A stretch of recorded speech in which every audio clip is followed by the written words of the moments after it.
All right, let's get this party going. 2023 planning party. Good to see everybody here. We've got some folks coming in. We'll have some, I'm sure, additionally. So we are here today to talk about 2023 planning.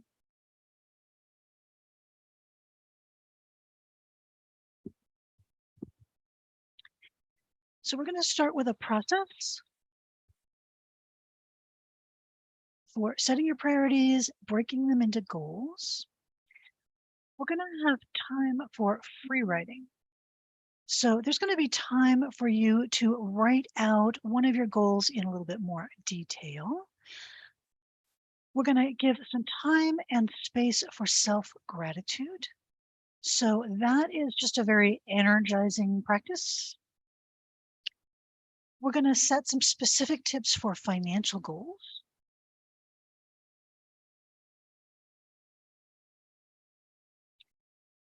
We're going to wrap up with a clean sheet of paper. So we're going to do lots of scribbling and free writing. And then at the end, we'll just get you a clean sheet of paper and get going on that. And then at the very end, we will have time for questions. So I'm going to make a little adjustment on my side here and let me know if you can hear and if you have any trouble with my voice.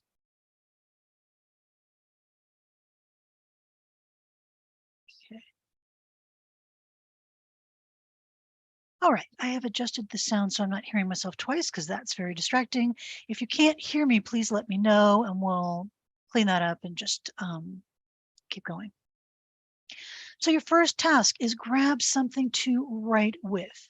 Now this can be digital if you're a digital person. If that's your preference, go for it. Alternately, I like to do pen and paper, especially for this kind of, free writing, goal setting kind of activity. It's really up to you. Whatever works for you is great for us. And so we will have definitely some points in the presentation where I'm just going to be quiet for a minute, maybe 2 minutes, and let you write out the answers to these questions. So let's roll into it. Before we officially start our planning, I want to talk about the secret to a great annual plan. And that is to make it a great quarterly plan or even a great monthly plan. So it is certainly worthwhile to think about what you want to make happen in 2023. That's fantastic. I encourage that. No worries. But in practicality, things are so unpredictable right now. Things are so chaotic right now that trying to make a plan that's really realistically going to work for the year can be tricky. There are going to be things that come up in this coming year we could not have predicted. It's just guaranteed. It's always been that way. It's more so that way now.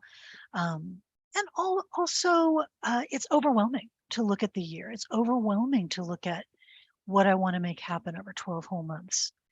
So we're actually going to focus on, I would recommend a quarterly plan, a plan for the next 3 months, but keeping in mind what you want to make happen for the year overall.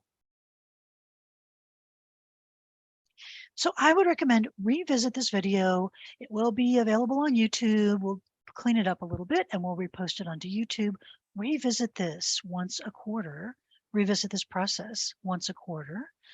And we will drop in the show notes just some of the process questions.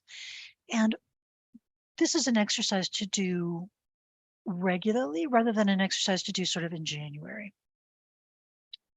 So let's get this party started. Okay, first question to visit in our planning is, what do you want? What do you want to make happen? What do you want to focus on? What do you want to have more of? What do you want to get? Just in a very raw sense. And thinking about this, what you want, write all of it down. And this is professionally, personally, individually, collectively, all of it. write down all the things that you want to move toward, that you want to focus on in your life. So start just kind of free writing that page or two. And as we are doing the exercises, you probably come up with additional things. Just go ahead and throw those in there as well. So just write all of that down.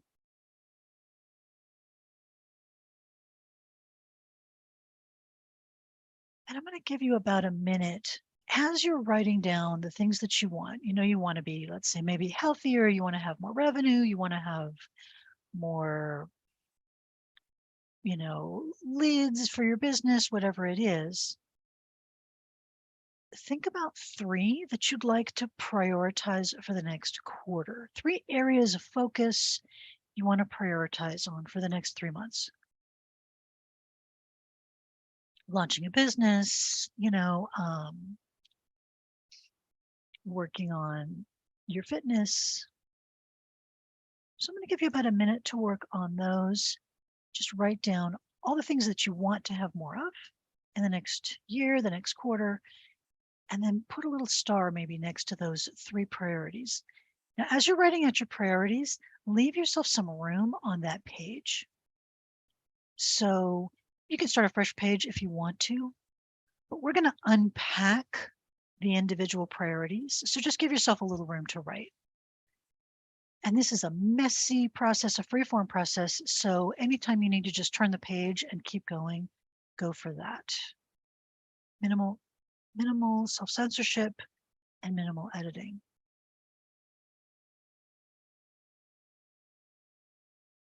So 3 priorities that you want to work on for especially the next quarter. And give yourself room to unpack those priorities and add to them and brainstorm on them.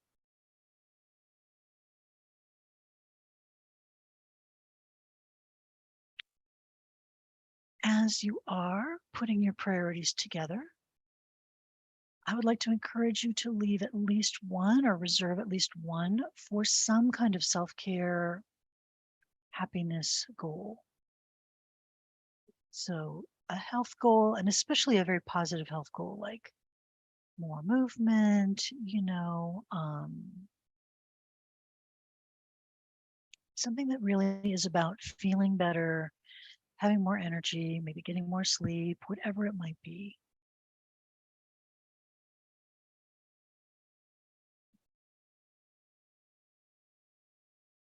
Now, if you absolutely firmly have 3 business priorities, you really feel that you strongly need to work on 3 for this quarter, then you can have 4 because you can attach an additional one for the self-care, for happiness. This can be anything: relationships, wellness, relaxation, rest. Where do you want to put your attention?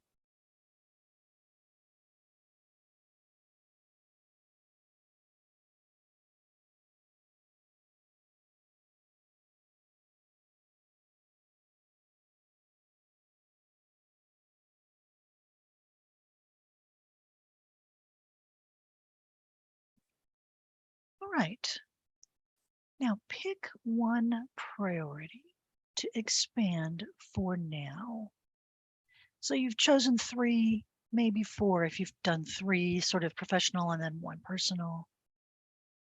And we're going to walk through setting some specifics around goals and intentions for this priority. So if you have a health goal, you want to expand it. If you have a financial goal and you want to expand it, just pick one of those that's in your free writing, and we're going to walk through getting that expanded.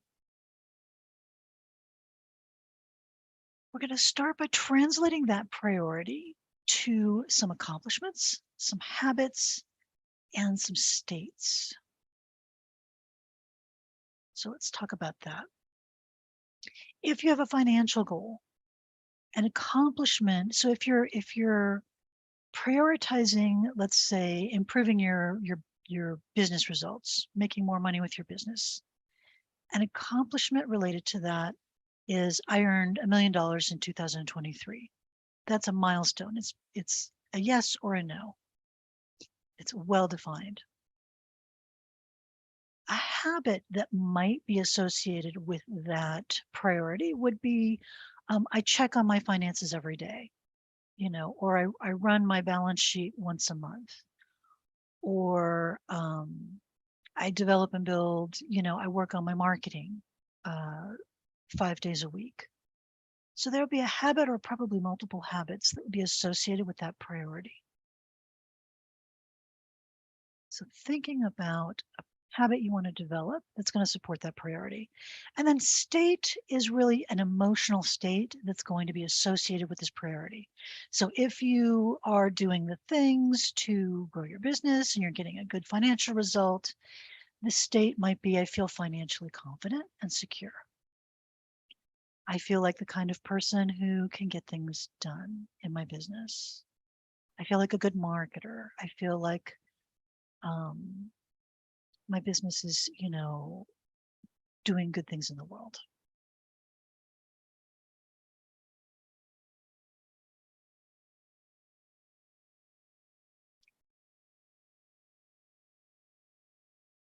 Okay. And we will pop these questions into the notes underneath the video when this gets published, so you don't have to necessarily remember every single thing. Do drop a note in chat if you wanted to repeat anything. But I want to move on to looking at one of these goals, because again, we don't quite have time maybe for you to list out your accomplishments, habits, and states for every goal, but for that one priority you just want to work on right now. What good things happen when you put that focus there? If you come to the end of the year or the end of the quarter and you've made good progress on that habit, you've made good progress on that priority, you've moved significantly toward that accomplishment, what do you get out of it? So more money, more time, less stress, better client pipeline, more time off.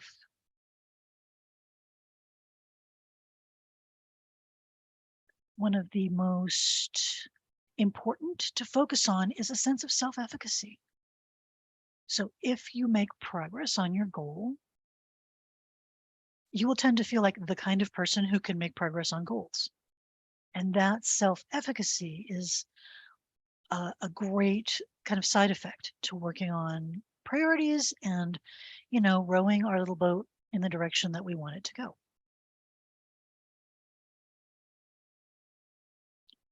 So brainstorm some of the good things that happen if you make progress on this priority. And if you feel moved and maybe there's a downside to not making progress, you can put that down as well. Like you'll be more stressed if you don't make progress, you'll be more stressed. You'll have less free time.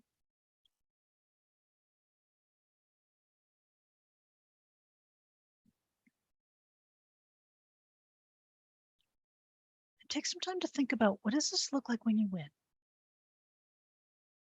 So if you have made good progress on this goal, this priority, what does that look like? What does your life look like?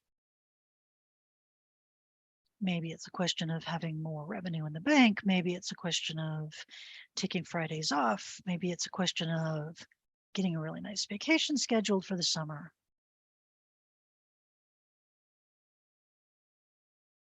How will you know when you win? What are the criteria that will appear in your life? And you can look around and say, it looks like I won that priority, at least for this quarter.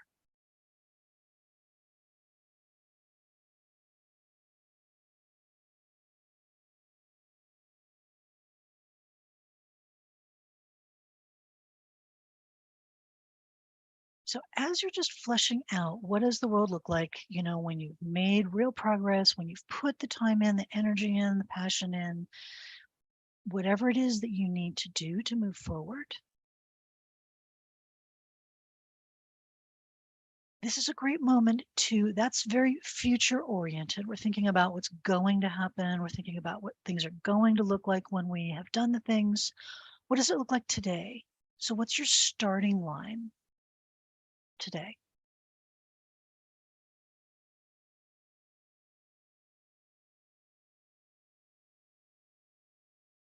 And you can translate this as well into accomplishments, habits, and states. So if you have that financial goal, your accomplishments might just be, well, here's roughly how much revenue I made in 2022, so that you know your starting line. If you have habits that you'd like to work on, what do your habits look like now? If you want to develop a certain more positive habit around your finances, maybe your habit today is, I don't like to look at my finances. Like, I never look at my accounts. Nothing good happens there. And looking at your state. Where is your state with this right now? How do you feel about it? I feel financially nervous. I don't feel very confident. I think my marketing sucks. What's the state of you with this priority today? Now, the trick with this is not to use this as an exercise for, punching yourself in the face. This is not about blame and shame. This is just about trying to get clear in as neutral and, if you can, as subjective way as possible, just with that difference between where you want to go and where you are right now. So give yourself a minute to just notice the gap. Where do you want to go? Where are you today? What are those points of difference? What's different about the future state and the present state?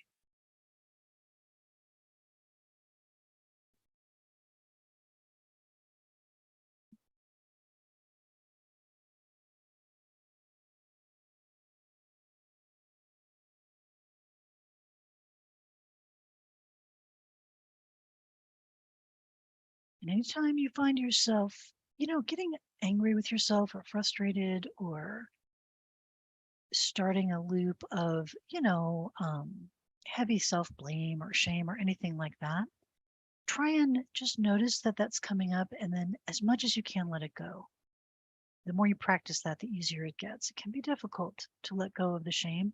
It's really not about that. It's simply about observing, this is what the path looks like.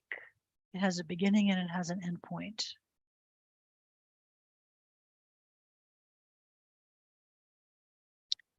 So as you're thinking about that path between here and there, most of the things that we focus on are somewhat complex. So what's the first milestone? If you're going to write a book, putting write my book as your priority, you may have, if you've ever tried to write a book, you'll know how unhelpful that is. There are milestones on the path between the starting point and the ending point. What's the first mile marker? What's the first big, maybe even kind of chunky, but finite milestone you can think about? If you want to improve your marketing, then maybe your first milestone is to take a marketing class that you've been thinking about, or it might be watching the marketing class that you bought last year. No shame in that. We all, most of us buy more courses than we quite make time for. Maybe your first milestone is just to make some time to go through the course that you already paid for.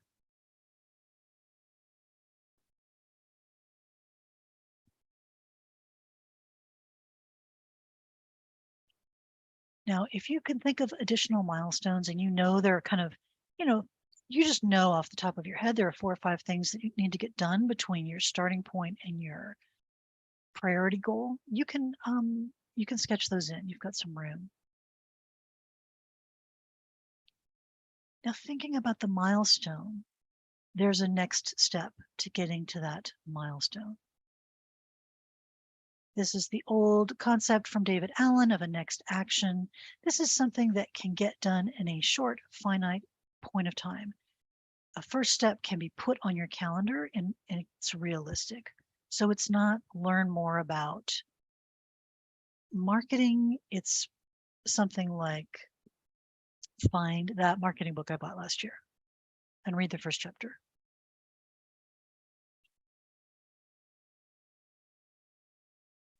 Or put together a list of marketing actions I can do.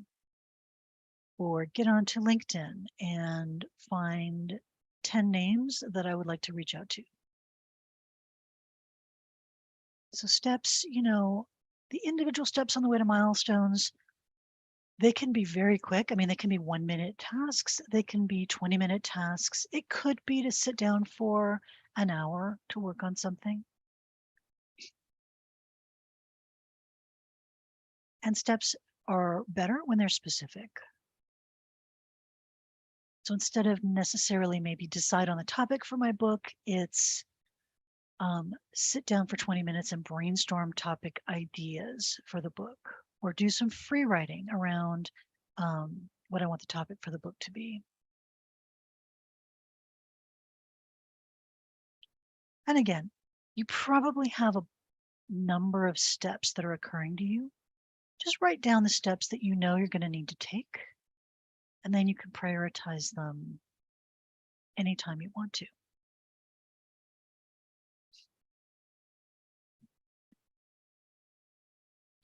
So we all know this, and yet it does bear repeating.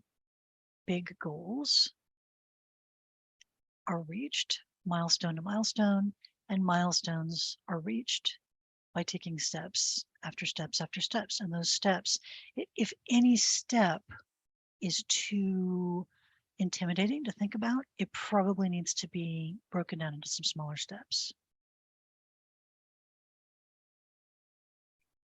Now, as you're thinking about all of this and thinking about just really unpacking one priority, one goal you want to work on, do you have what you need? Are there any materials that might be missing? Do you have the tools you need, the resources, the support network, the time on your calendar?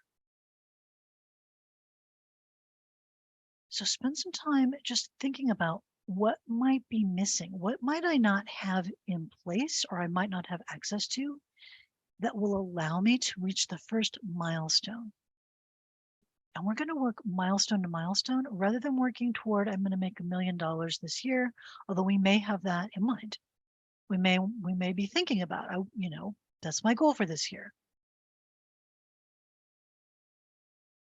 But we're going to work from milestone to milestone. What's the first milestone in that $1 million goal? As you're thinking about getting to that milestone, is there anything missing that you don't have in place yet?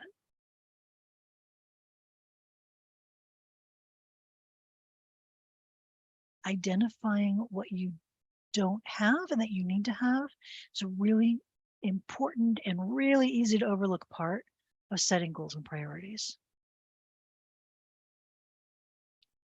And sometimes that means that you actually need an earlier milestone.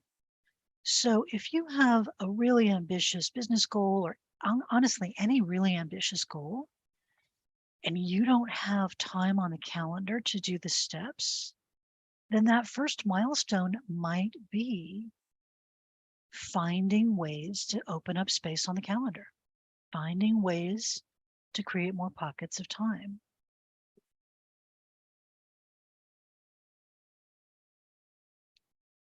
If you have a real confidence problem, if that's what's missing, you just don't feel confident, you don't feel supported, you feel directionless, you feel overwhelmed, your earlier milestone may be to get into a support network so that you have the resources you need to actually be able to take the steps.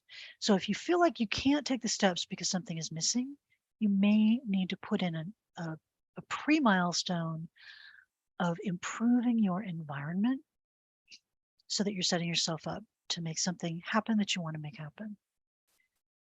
This is so underrated. Working on your environment is so underrated. Getting yourself, focused space to work, getting yourself around people who are supportive and encouraging and will hold you accountable in a very respectful way. getting away from toxic voices, getting away from noise.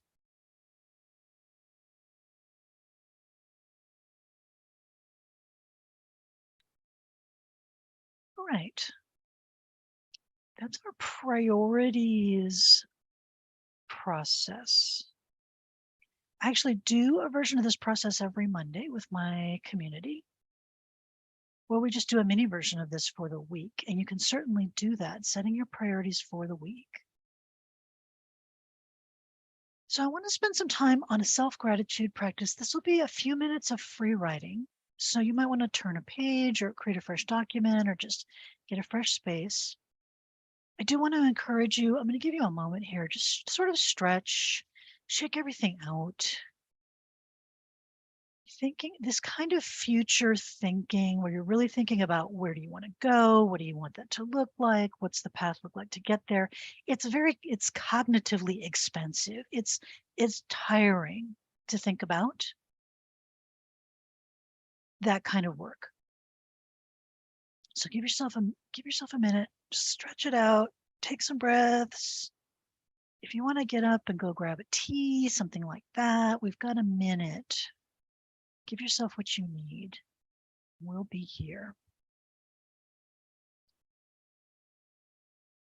But as you're off, maybe even just doing some jumping jacks, getting a little fresh air, if you're still watching, we're going to go into a self-gratitude practice. This is something that I find really beneficial for energizing yourself and keeping that energy up for those long, tricky paths, those bigger goals, the goals that really challenge you. And that is to take time regularly. Again, with my community, we do this every week to remember the things that you are doing. Give yourself credit for the good stuff that you do. So a lot of people talk about gratitude practices where we're grateful for, all the external things. I want to be grateful. I want to take a little Snoop Dogg approach. I want to say thank you to me, right? I want us to say thank you to ourselves for being ourselves at all times. So a little bit of free writing. I'm gonna give you a minute or so to free write on these and just write whatever comes to mind. I also want to encourage you with free writing. No one's going to see that work. No one's going to see your free writing. So please feel free to brag in a way that you would be embarrassed to do if you were doing this with somebody else watching. All right, let's start some free writing exercises. I'm going to give you a minute to look back. What did you get done in 2022? What are some of the things that you accomplished? This is not at all only about business. This is about your personal life, your family life, your friendships, your health, but also your business. What content did you write? What people did you meet? What did you learn? So I want to give you a minute to just write down and give yourself nice, lovely pats on the back for the things that you got done this past year. I'm going to set a timer for a minute.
All right, well done.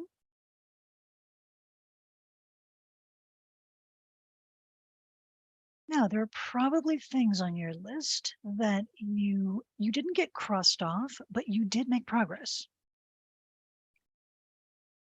You did make progress on some goals. Maybe you didn't make your $1 million goal last year, but you made, you made some progress. You put some things in place. So thinking about that,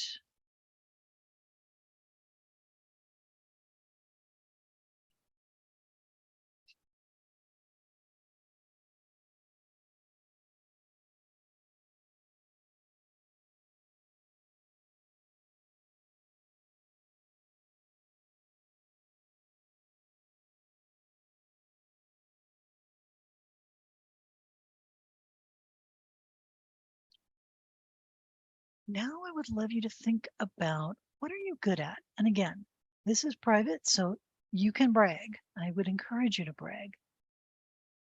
List the things that you're actually good at, not only professionally, but personally as well. You're a good friend, you're a good parent. You're going to have those caveats. You're going to say, well, I'm not as good as, this expert person. You're good at content. You're good at delivering some results for your clients. You're good at coaching. You're a great accountant. You're a great copywriter. Give yourself some credit right now for some of the things that maybe you wouldn't say it out loud because you would feel kind of embarrassed, but you're stinking good at this. And you are. Spend a few moments writing those out. They don't have to be relevant to this particular goal.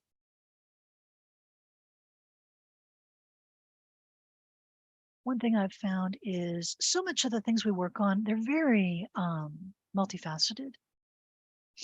And being a really good friend often has very direct things you can translate to maybe, let's say, a business goal. So don't worry about, keeping things professional for this part of our time.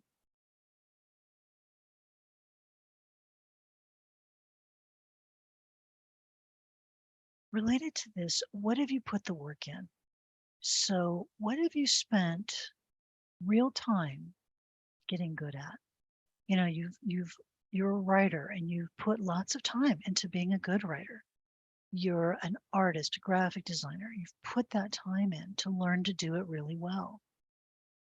You've put the work into being a good friend. You've put maybe some work into, being a good person, a good parent, a good whatever. What have you put a lot of work into? And you may know that this is a big topic and you've got plenty of things you could continue to do, but what have you put the work in?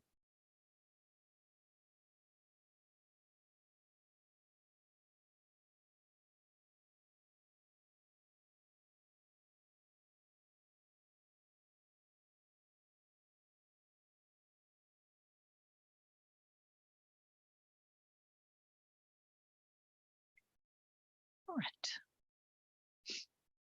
Now I want you to think about a time that you were kind, especially maybe, just this past year. Just spend a moment to reflect on some time when you were kind.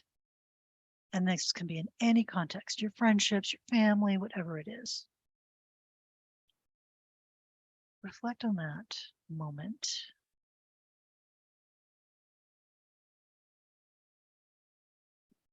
This can be kindness to a stranger, can be kindness to an animal, a family member.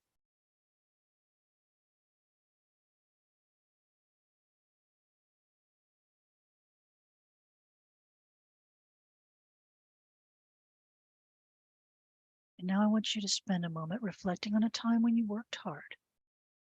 You had a big project and you showed up.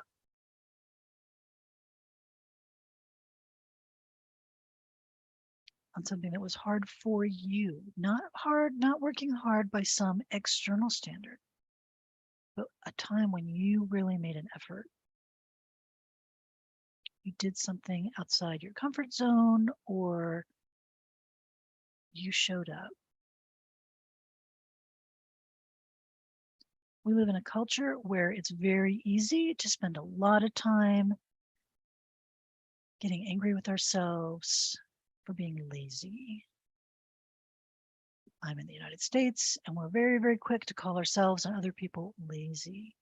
What we don't spend enough time doing is remembering the times when we really show up for projects and they're challenging and we put the effort in.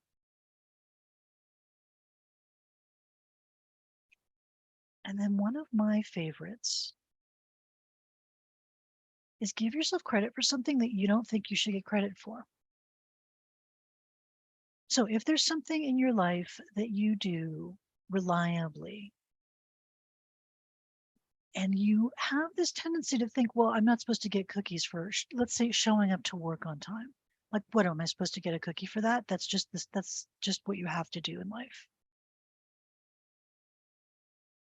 What are some of those things that you in fact do spend time and energy doing, but you don't think they count as something you get to be proud of because you're just supposed to do that? You know, getting the dishes done, getting to work on time, showing up to work at all, being kind to your children, being kind to your partner, answering email.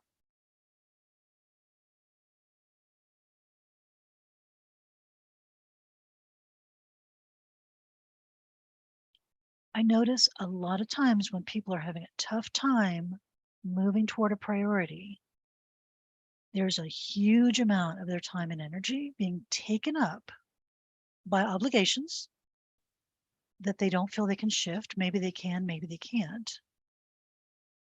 And they don't give themselves credit for the time and energy and emotional energy and just hours in the day that they're spending on this work, right? Sometimes unpaid emotional labor. Until you can get realistic about that and actually see it as part of what you're doing, what you're taking credit for, it's very hard to carve out space to do something else. And in certain circumstances, if you have a chronic illness, if you have little kids at home, um, if you're taking care of, you know, a parent, if you have a very high demand job, realistically, you need to get very real about the time, space, and energy you do have and do what you can in that time, energy, and space. But being delusional about it and just keep telling yourself, well, if it was really important to me, I would make time. I've just almost never seen that work. You have real constraints, you have real obligations. So give yourself credit for the time and energy you spend on those, and then you can get real about what time and energy you may have available to work on something extra.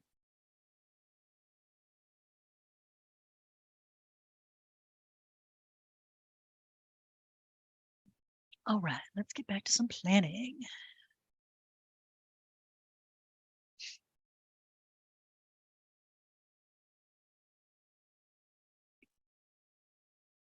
All right, I'm going to give you some of my favorite kind of tips and techniques for moving toward goals, for planning goals, and then moving toward them in a sustainable way. Now, I'm going to start with just financial goals as an example, but this can be translated to fitness goals. It can be translated to relationship goals. We're just going to talk about financial goals right now because a lot of us have financial goals. We start the year with that kind of goal. When I look at techniques for getting things done, productivity techniques, etc., I really prefer to focus on compasses rather than hacks. So instead of, you know, growth hacks or thinking about things as a hack is really a cheat code or a shortcut. I'm not opposed to doing things efficiently, and I'm not opposed to finding techniques that have an outsized effectiveness. But more important than finding a hack is find a compass that'll keep you going in the right direction on the path. If we're thinking about our goals as paths with mile markers and steps to be taken, the most important thing you can do is just make sure you keep yourself oriented in the right direction. So look for those, look for compasses. Once in a while, a hack can be energizing, but they often are not as useful for the long haul. And if they are useful for the long haul, they're sort of not hacks. They're just things, they're just habits and practices. So the first compass, the first thing I'd like you to think about as you're moving toward particularly a financial goal is we lionize hustle, we lionize the grind. But I know a lot of successful people, and the financially successful people I know, they have times when they know they've got to work hard and it's intense and they're putting a lot of hours in, but they spend a lot more energy on focus than they do on grind. Narrowing their focus, fewer. So again, from a financial goal point of view, fewer products, fewer customer types, fewer marketing channels. One of the things that happens if you're working toward a financial goal is if you don't keep your focus fairly tight, every time you come to a hurdle that really is sort of challenging for you and you might need to do a little extra inner work or get a little extra boost from your support network. Instead of doing that, if your focus is too vague, you'll just move on to another task from another area because that's easier. So if you have financial goals for 2023, instead of telling yourself you're going to grind it for 18 hours a day, think about how you can focus more narrowly and more sharply.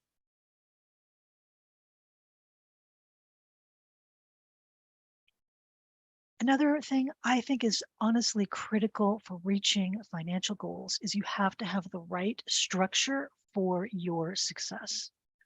And this does vary from person to person. Different people need different things. But I would say at a minimum, you need a good support network. You need people who are on your side, who get you. I would really caution you against letting your family take this role unless you come from a very, entrepreneurial family. You need people who understand the kind of project that you're doing. If you're a digital business owner, you need a squad of digital business owners who get the challenges and get the triumphs when you have something great happen. They understand.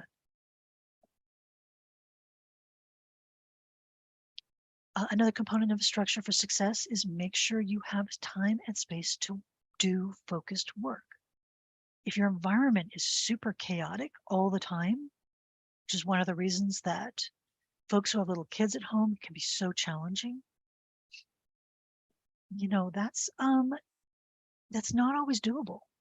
And no one will tell you that. Everyone will tell you you're making excuses. And I'm here to tell you, if you don't have space for focus, that's a real constraint.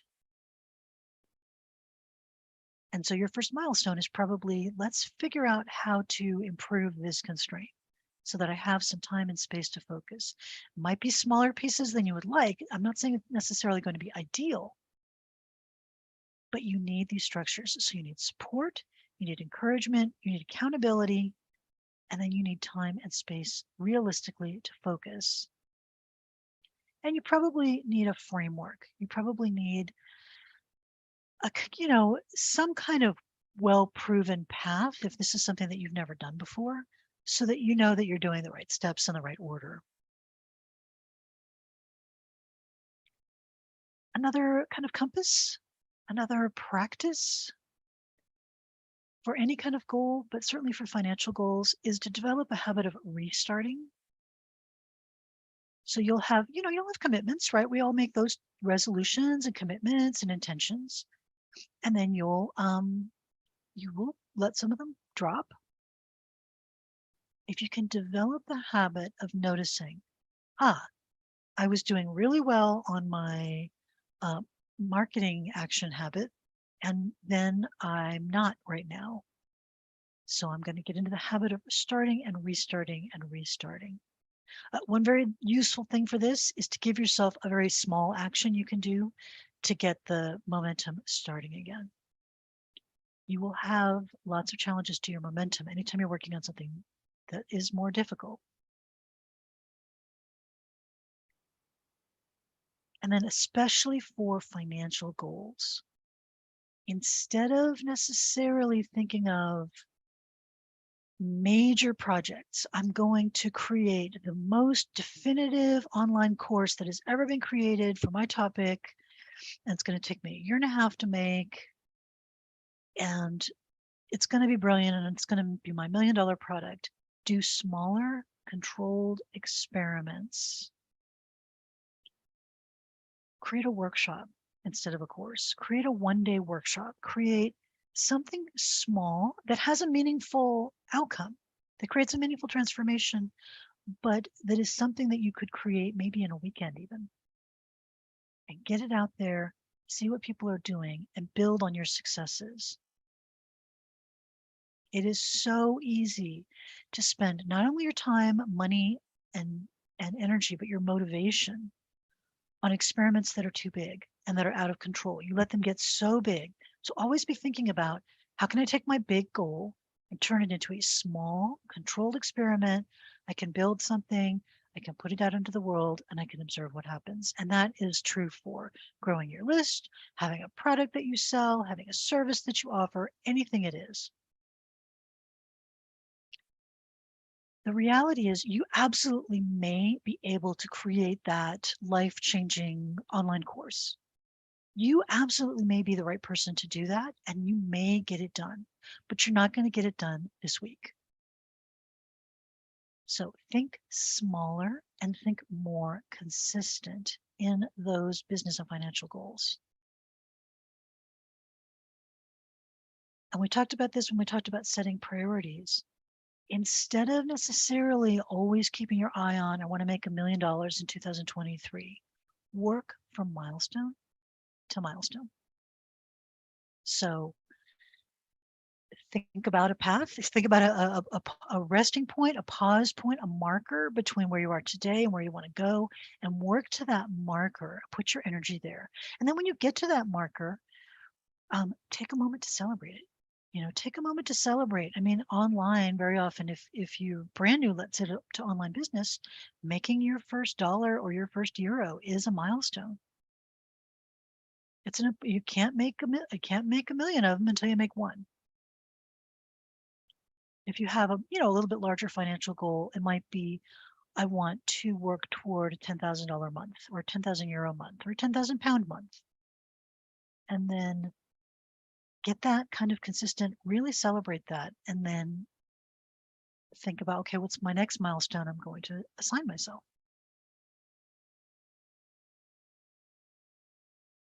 So I want to take a moment just to let you know, if you want help with this process, not just the goal setting process, but that structured support for success, specifically around financial goals and business goals. I'm not an investment expert. I'm a business expert, particularly digital business. I want to just take a moment to tell you about offeraccelerator.com. That is my program that I'm going to be taking over this year. It is a well-established, proven program that I am going to be leading this year.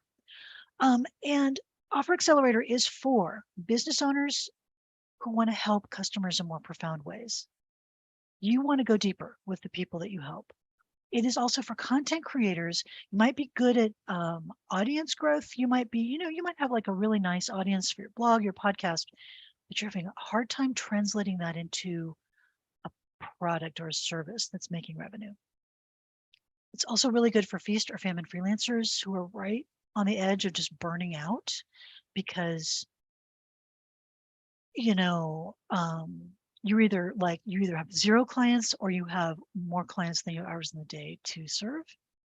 It's great for people who are looking to go from a side hustle to a quote unquote real business.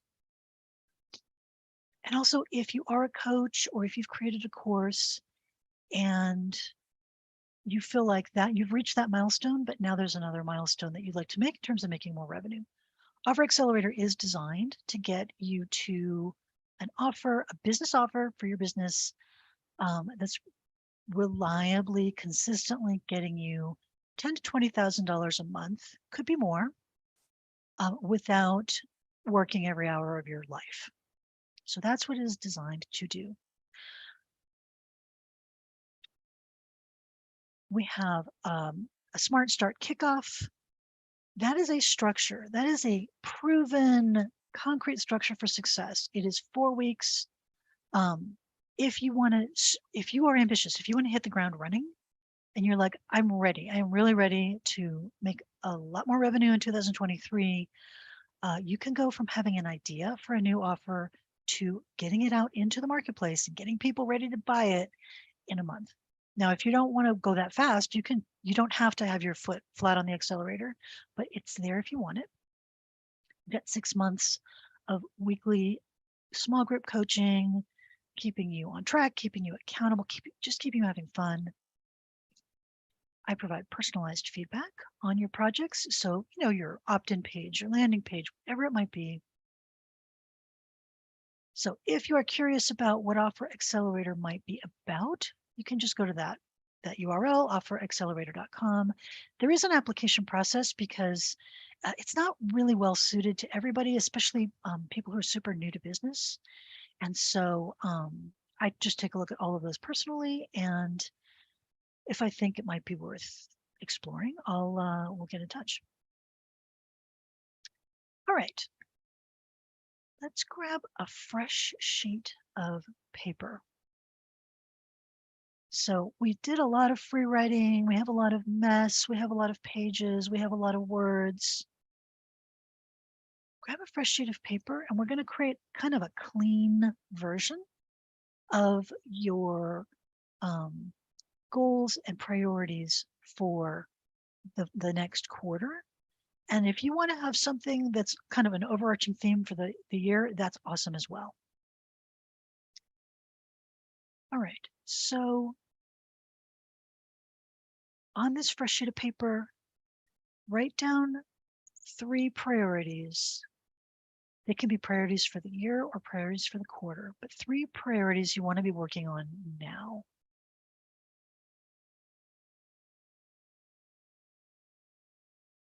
And under each priority, write out accomplishments or accomplishment. It can just be one thing, one way you will know I have made progress on this goal. A habit, and then a state of mind, an emotional state, a mental state, an attitude. And if you can sketch in a few things for these, that's great. If you need more time, just leave yourself room on that fresh page and spend a little time to fill that in. So I'm going to give you a minute to just go ahead and flesh that out a little bit. You may not complete it right now, but you'll have it on the page so that you can get back to it. So let's go for about 1 minute on that.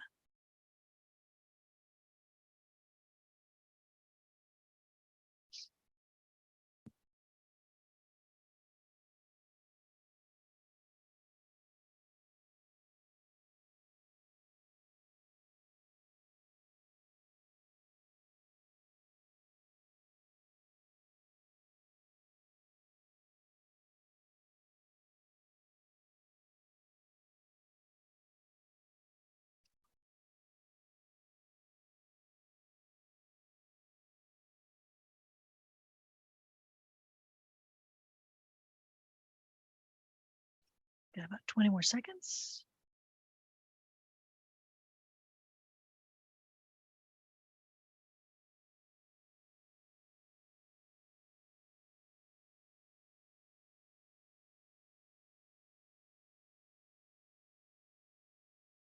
All right, well done.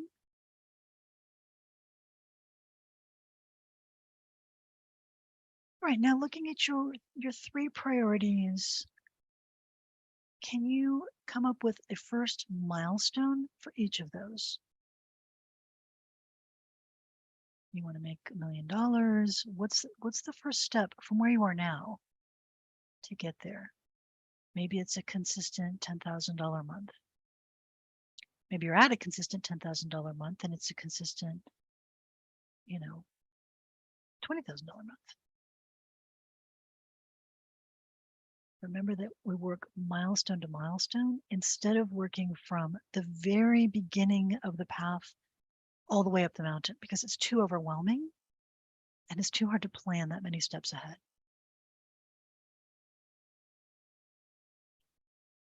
So for the quarter, especially, you're going to be thinking about, and for the week, you're going to be thinking about, what are the steps that I can take this week to get to that milestone? You're also going to want to capture the first steps that move you in that direction. What are the actions to take that are going to move you toward that milestone? They can be habitual actions. I'm going to do, Pam Slim has that great tiny marketing action model. So maybe I'm going to take 20 tiny marketing actions a week, or 10, or whatever it is. Or every day before lunch, I'm going to do some tiny marketing actions. What are the steps, the specific steps?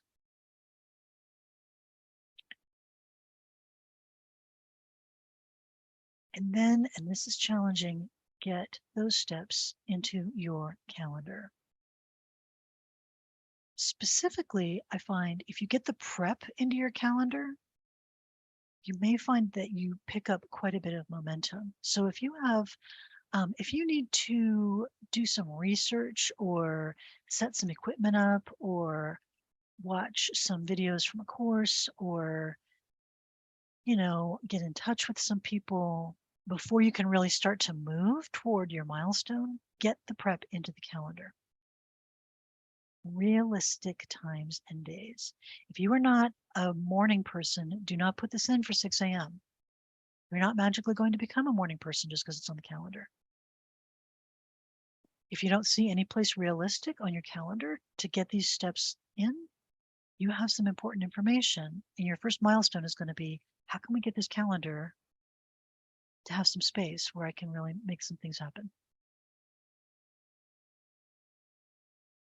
And then I would say right now, set yourself something in your calendar where you're going to revisit these quarterly.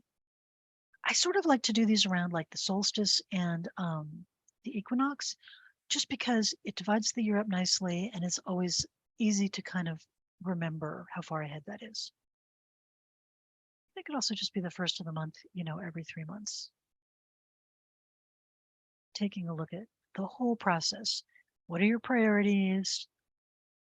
What are the accomplishments that would be associated with that? What are the habits associated with that? And what kind of state, emotional state, mental state, outlook are you trying to get to? And then looking at the calendar, where can I put those steps in the calendar?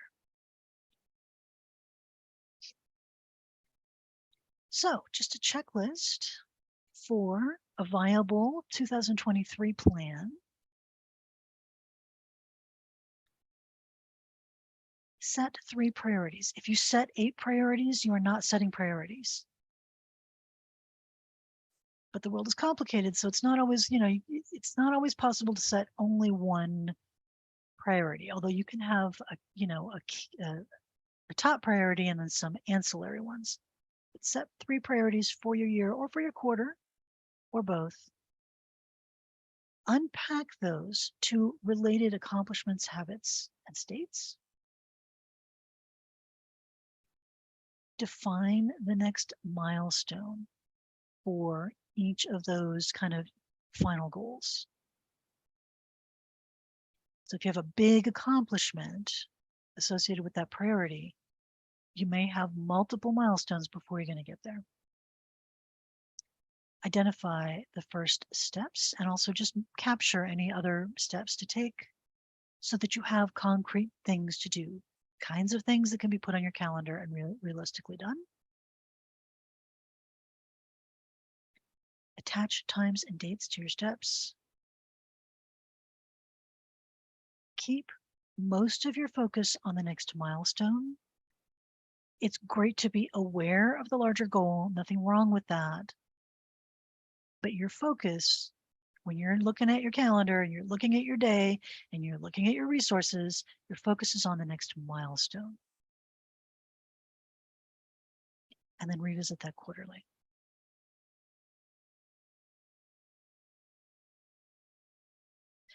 All right, I want to celebrate you. You showed up for yourself.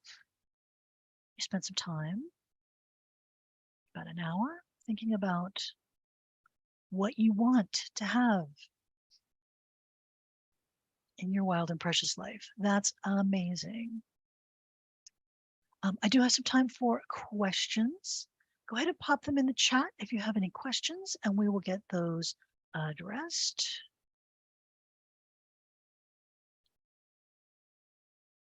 This will, of course, it's YouTube, so we will just clean this up, clean all the waiting time off of the beginning, and get some captions on it, and then we will pop this back onto YouTube, same place you're watching the live, so that you can refer back to it. And I'll unpack some of those, like that checklist for a good planning process. I'll just unpack those in the notes so you have those. All right, questions. And I'm going to put the Offer Accelerator URL on the screen. If you're curious about Offer Accelerator, just apply. It's only 6 questions. It's not intimidating. The process of answering the questions will probably give you some interesting clarity. And it's fine. You're not wasting anybody's time if you want to just apply. I would love to know what you're working on. I'd love to know what people are working on. So Leanne, thank you so much. Thank you, Leanne. I really appreciate that. Anybody have questions about specifically just about this whole world of setting goals and then moving toward them? Also, what makes it hard for you? Like why in 2022, you probably had some things you wanted to make happen. What got in the way? I would love to know.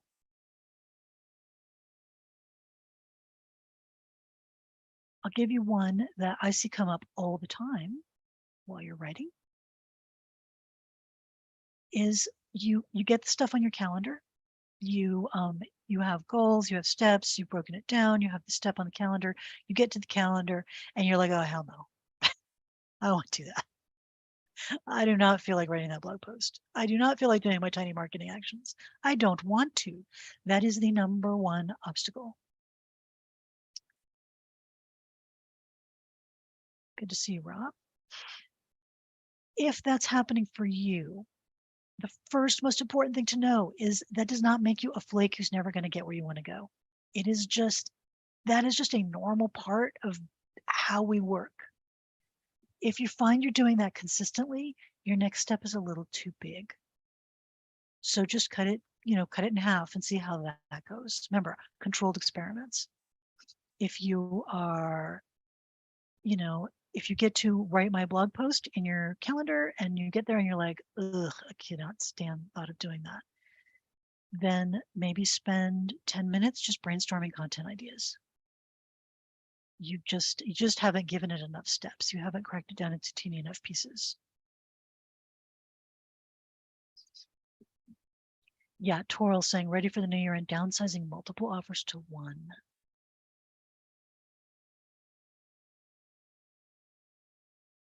There are many paths up the mountain, but you'll never get up there if you try and walk them all at once. And I am the queen of trying, but it just doesn't work. You have to focus. Oh, great. Any tips on, I do have tips on cold pitching prospects from Stevie. The best tip I have a lot of tips for cold pitching prospects. And the number one is making it what Ed Gandia calls warm pitching. And warm pitching is simply doing a good amount of research before you start so that your pitch is relevant. So I will tell you, like, for example, I stopped hosting the Copyblogger FM podcast, like, I don't know, maybe 2019, and I still get pitches for it. So that that's a person who's pitching me and they haven't done literally any homework on seeing, is this a good place for me to be pitching? I would also say have a process. If you don't have a process, it's just too hard.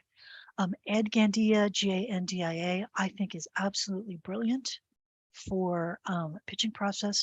Another really good resource for developing a pitching process is blackfreelance.com. Megan Williams is so wise about not just pitching, but having a pitching process that includes research, that includes spending that time. Most of the time, it depends on your topic.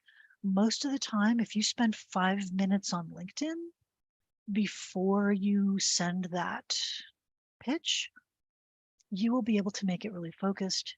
And the other thing with pitching is really good follow-up systems are important, because normally you pitch somebody, the time is not right. That is just the norm.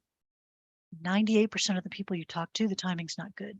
So your job as when you're pitching is to let people know you're there, let them know what you do, and let them know that you're like cognizant and paying attention and plugged in and relevant and might be a good person to work with. And then you just very lightly keep in touch on a regular basis without being, there's no point in being pushy in a pitch. Never ever works. Hey Tom, so good. Good to see you. Jung started our offer accelerator this month. Jung is amazing. For the right person, if I had this 5 or 10 years ago, I mean, this is the thing that I wish I had. This is, if I was like Bill and Ted's Excellent Adventure and I could go back in time and give myself something I needed, it would be this, because it's a structure for focus and for very, very caring, supportive, friendly accountability. You're welcome, Debbie. Thank you for the question. All right. Anybody else have a question? I'm easy to find. LinkedIn's a great place to find me. Pop over on LinkedIn. If you have additional questions, do not be intimidated to fill out an application for Offer Accelerator if you think it might be for you. It's no big deal. You're not wasting my time. It's only 6 questions. And I'm fascinated to know what you're working on. And if it's not a good fit, we're not going to try and shoehorn that in. It's just not what we do. We only take 5 people a month, so it would be crazy for me to, try and shoehorn people in it wasn't a good fit for. That just wouldn't be right. All right, rock stars, I think that's a wrap. Thank you so much. Really appreciate your time and your attention, and I hope to see you soon. Take care. Thank you all.